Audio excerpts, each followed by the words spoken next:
O que o homem pode fazer para realizar a autossatisfação? Há um provérbio popular que diz: o homem faz coisas que até o diabo duvida. O homem amante de si mesmo lançará mão de todos os meios possíveis para satisfazer o autodesejo. Assim é o homem de hoje, como foi o homem de ontem. Isso indica que a mensagem da autorrenúncia que impactou o homem de ontem não é diferente ao homem de hoje. A ciência diz que é impossível o homem negar a si mesmo. Mas veja o que Jesus disse em Lucas 9, verso 23. Abra sua Bíblia, por favor, em Lucas 9 e versículo 23. Onde nós vamos encontrar: e dizia a todos: se alguém quiser vir após mim, negue-se a si mesmo e tome cada dia sua cruz e siga-me. Esta é a primeira recomendação de Jesus neste capítulo para aquelas pessoas que o estavam seguindo rumo a Jerusalém. Isso para eles soou como uma bomba no pé. Veja que hoje se desenvolveu o pensamento científico que é impossível o homem negar a si mesmo.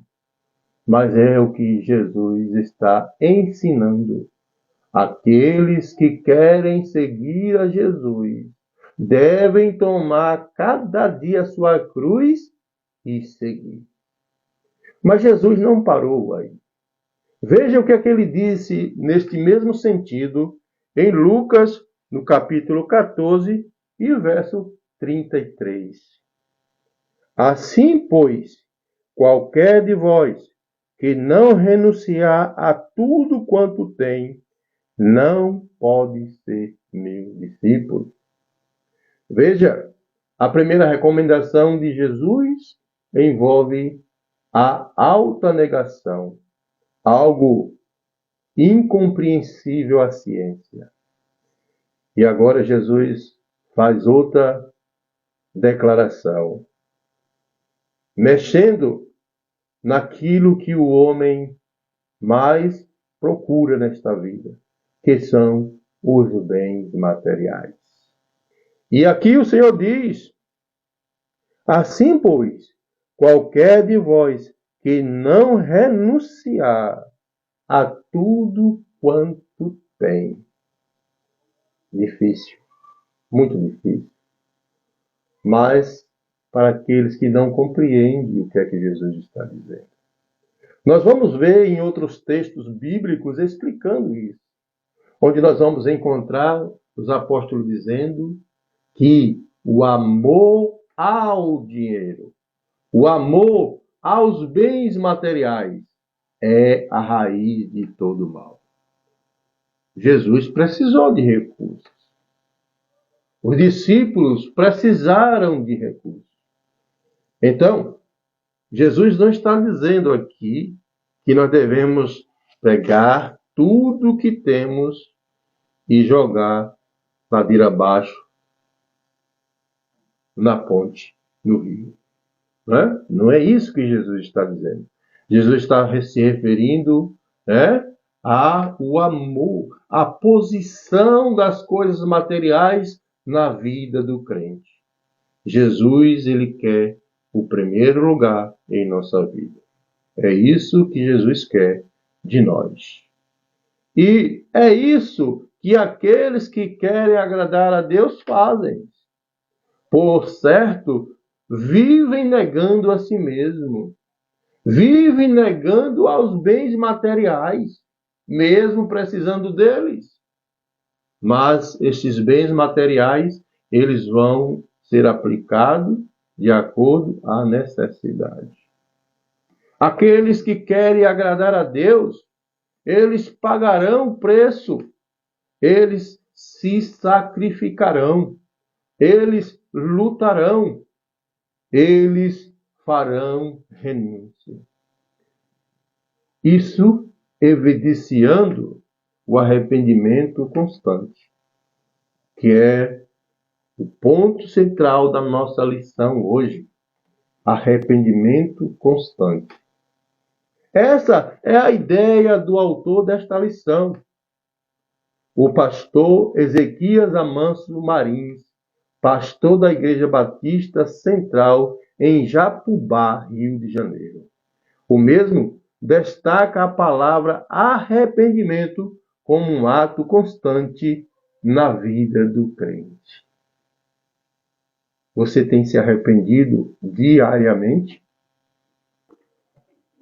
Mas o que significa arrependimento? O que essa palavra quer dizer? O autor desta lição desenvolve a lição nos capítulos 13 e 14, os quais nós não poderemos ler todo devido ao tempo. Mas nós vamos ler Lucas 13, de 1 ao 5.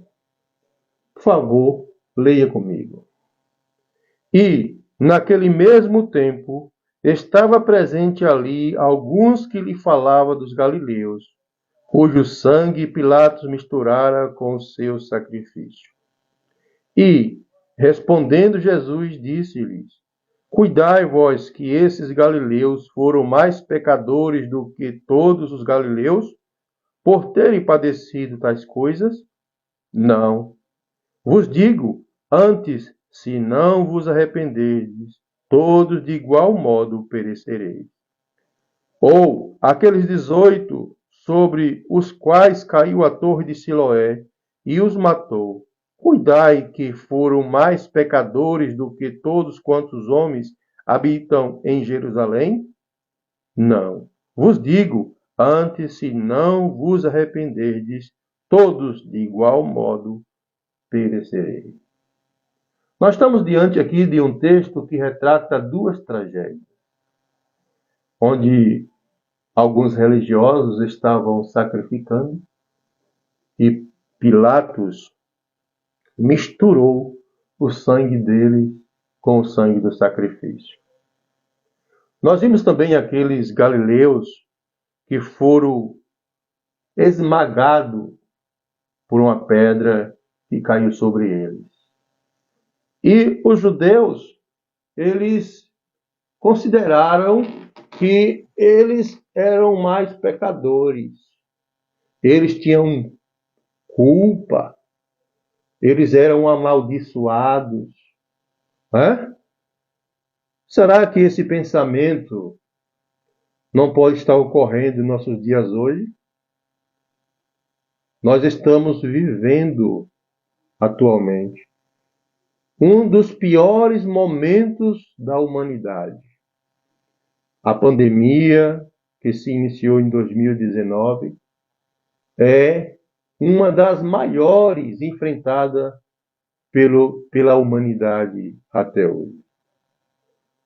Eu penso aqui com os meus botões que pior que essa pandemia foi aquele dia, o dia mais terrível da humanidade, o dia que não devia ter existido, quando Adão pecou. Até agora, acredito eu, que a pandemia só perde para aquele dia. A Covid-19 matou muita gente em todos os lugares. Mas pode ser que tenha alguém julgando como estes judeus aqui. Eles são culpados, são mais pecadores do que nós. Mas Jesus não diz isso. Jesus diz: não, não são. Não, vos digo, antes se não vos arrependeres, todos. Essa palavra todo aqui é abrangente, é universal, abarca todos os seres humanos de Adão até o último homem que nasceu. E eles precisam de arrependimento. Arrependimento constante, como o pastor Marins está trazendo esse tema. Mas o que significa arrependimento? A palavra arrependimento na Bíblia é traduzida do termo hebraico nashum, que significa sentir-se triste, contristar-se. Mas é no grego que encontramos a melhor definição para o português. No grego, a palavra arrependimento é metanoia, que significa mudar de direção, voltar-se, retornar ou converter-se. Isso que significa a palavra arrependimento. E é exatamente isso que Jesus quer de nós. Ele quer que nós nos convertamos, melhor dizendo, do materialismo para Cristo. Nos convertamos de nós mesmos para Cristo, pois Ele pagou o bom preço para nos comprar. E nós não somos de nós mesmos. Logo, a evidência do arrependimento é a mudança de direção.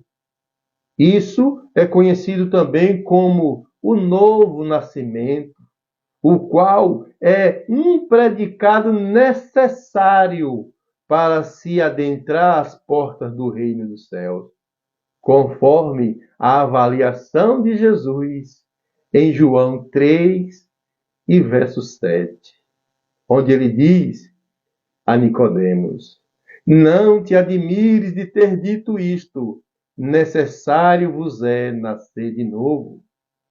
E o apóstolo Paulo ratificou o ensinamento de Cristo em 2 Coríntios 5,17, onde diz: porque aquele que está em Cristo, nova criatura é. As coisas velhas já passaram, e eis que tudo se fez novo. Você tem se arrependido constantemente? É a partir do novo nascimento ou do arrependimento que o crente passa a frutificar para Deus, mudando a direção da própria vida, em outras palavras, carregando a cruz. A evidência desta mudança é perceptiva e medida pela repulsa ao pecado, repulsa à velha maneira de viver. O crente agora tem prazer nas coisas de Deus, desenvolve princípios bíblicos em casa, no trabalho, na faculdade e na igreja. Isso implica em renúncia. Por isso, Marins diz: a vida dos discípulos de Jesus implica em arrependimento constante. E para fortalecer o pensamento, cita F. Bruce, o qual define a palavra metanoia, o arrependimento, da seguinte maneira: mudança de vida. O que envolve abandono do pecado e voltar-se para Deus em contrição. Por isso afirmamos: o pecador arrependido vive na contramão do mundo, porque se voltou para Deus e segue frutificando para Ele. Já não busca a autossatisfação, mas vive negando a si mesmo e frutificando para Deus constantemente. Tais frutos são conhecidos em Filipenses 4 e verso 8, onde Paulo diz: tudo que é verdadeiro, tudo que é honesto, tudo que é justo, tudo que é puro, tudo que é amável, tudo que é de boa fama, se há alguma virtude, se há algum louvor, nisso pensai. Esses são os frutos conhecidos do Espírito Santo, conforme o livro de Gálatas 5, versículo 22 ao 24, onde nós temos: Mas o fruto do Espírito é amor. Segundo, alegria. Terceiro, paz. Quarto, paciência. Quinto, benignidade, bondade, fidelidade, amabilidade e domínio próprio. Contra essas coisas não existe lei. E no verso 24 temos a evidência do arrependimento, os quais são de Cristo Jesus, crucificaram a carne juntamente com suas paixões e desejos. O pastor Marins pergunta: por que não produzimos frutos de Jesus em nossa vida? Essa indagação é proveniente do capítulo 13, dos versos 6 a 9, que vamos ler agora. Certo homem tinha uma figueira plantada na sua vinha, mas quando foi procurar fruto nela, não achou. Verso 7. E disse então ao viticultor: há 3 anos venho procurar fruto nessa figueira e não encontro. Corta-a, porque ela ainda ocupa a terra inutilmente. Verso 8. Ele lhe respondeu: Senhor, deixa ainda este ano, para que eu cave ao redor dela e a adube. Verso 9. E se no futuro der fruto, muito bem, mas se não, tu a cortarás. Palavras duras e difíceis, de fato, sabe? Sobre isso, comenta o bispo John Charles Harley, dizendo: em todas as igrejas existem muitas pessoas que ouvem o Evangelho e estão penduradas à beira do abismo da perdição.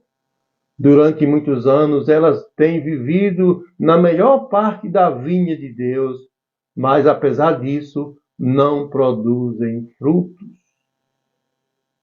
Têm ouvido a fiel pregação do Evangelho durante incontáveis domingos e, apesar disto, não aceitaram, não tomaram a sua cruz e não seguem a Cristo. Para estas pessoas, o Senhor diz: há 3 anos venho procurando fruto nessa figueira e não encontro. Corta-a, porque ela ainda ocupa a terra inutilmente. Notamos que a sentença é uma só, ou seja, a erradicação da vida.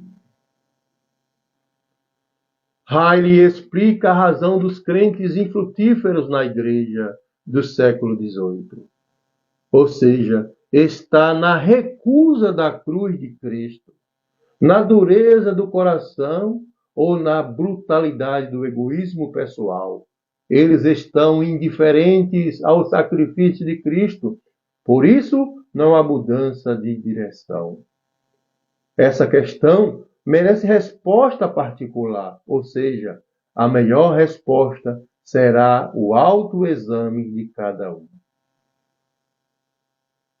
O fato é que não podemos caminhar com Cristo sem produzir frutos para Deus.